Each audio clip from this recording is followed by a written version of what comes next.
Welcome to episode 2, season 2 of The Strain. Woo! So this episode was less action-packed than episode 1, but I guess that's to be expected. Well, this episode, I turned to you and I summed it up in like 2 sentences. People are stupid and I hate them. That was this episode. Our episode begins in the laboratory, and our patients from last week are now realizing that they are up Schitt's Creek without a paddle. They have the option to leave, but they really don't have the option to leave. Eph and Nora explain to them that they are infected, and if they go out there, they're going to infect their son once they turn. This is an episode of epic speeches. And by epic, I mean awful epic speeches, because you have F's yellow fever speech, have one later on in the episode. But I mean, if out of everyone in the whole wide world to tell you that you're infected, Eph is the last person you would ever want. yeah. He has terrible bedside manners. And poor Nora is just trying to deal with the situation. Mm-hmm. She can't. She's too good a person. And Satrakan practically points that out. He's like, this is a really shitty situation. And I've seen people do things out of cruelty, but you will never be one of them. And of course, our buddies, the rat catcher and Kesha, decide to go do some block clearing. And that was awkward.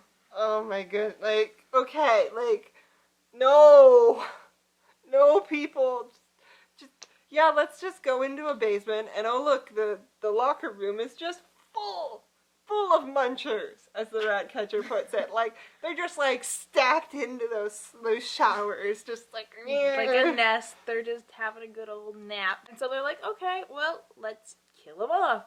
So they take these 2 grenades, and the rat catcher stands on one end, and Kesha goes to the other end and starts banging around, making some noise, and then out come the monsters, and they throw these grenades, and silver powder goes everywhere.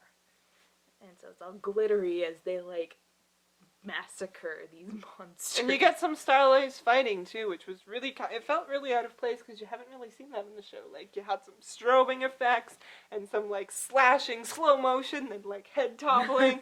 It was kind of distracting.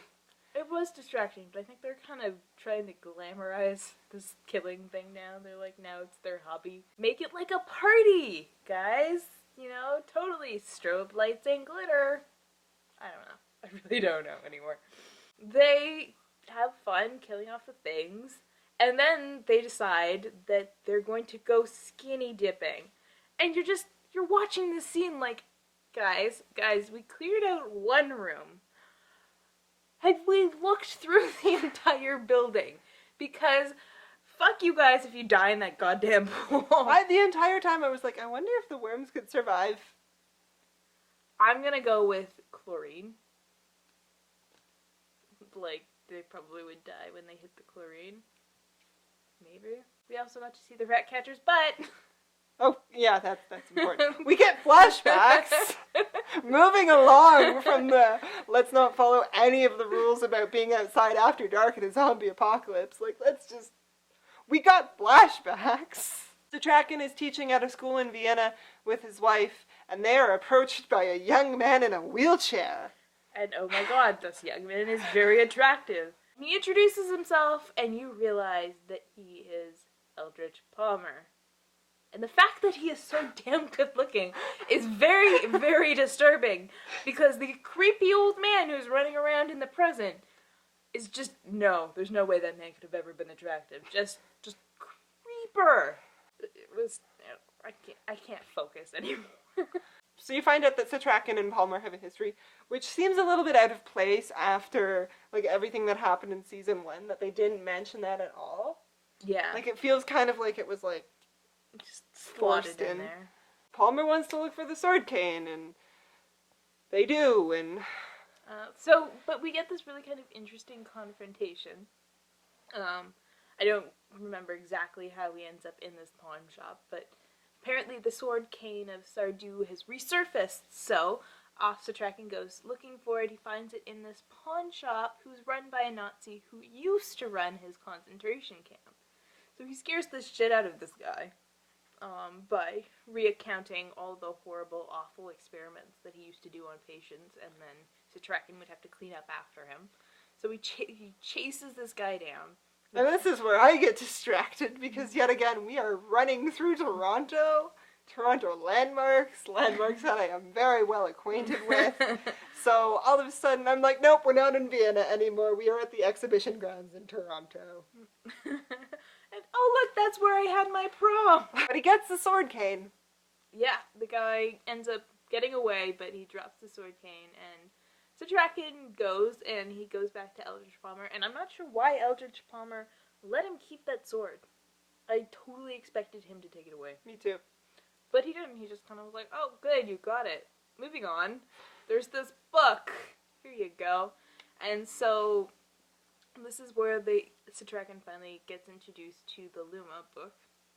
And he has to go hunting it, and that's what he's actually hunting in the present as well. So other things are happening with favorite characters. Our good old buddy Eichorst is proving just how creepy, his, master worship is. I'm going to lie in his coffin, like he does. He's just, so happy, and he's talking to the Goth Rocker, and the Goth Rocker is just like, I'm totally over here plotting to take over this whole entire operation. Lie in that coffin. It was so weird to hear the Goth Rocker talk, because I'm so used to him just kind of, quietly standing in the corner until he decides to eat someone. That was weird.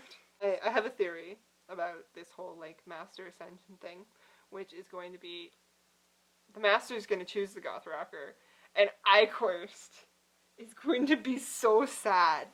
Because think about it, this would be, the ultimate merging of the two of them, sharing one body.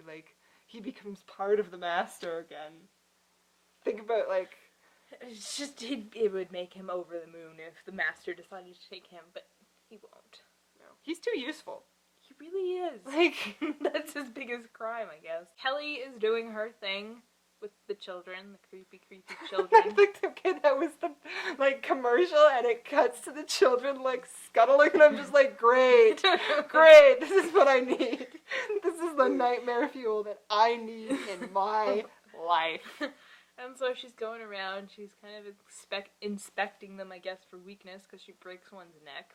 So she sends for them to hunt Zack, because reasons. And honestly, if she gets her hands on that kid, I would be so okay with it. Because Zack is going through a moody emo phase that none of us are happy about. No. Because he overhears Eph and the other grown-ups talking about the adults they now have stashed in the basement. That happened. And he's like, so, what's going on? Are you curing them? And F's like, no, not really. We're talking about this later. I just go away. And they don't have any chemistry.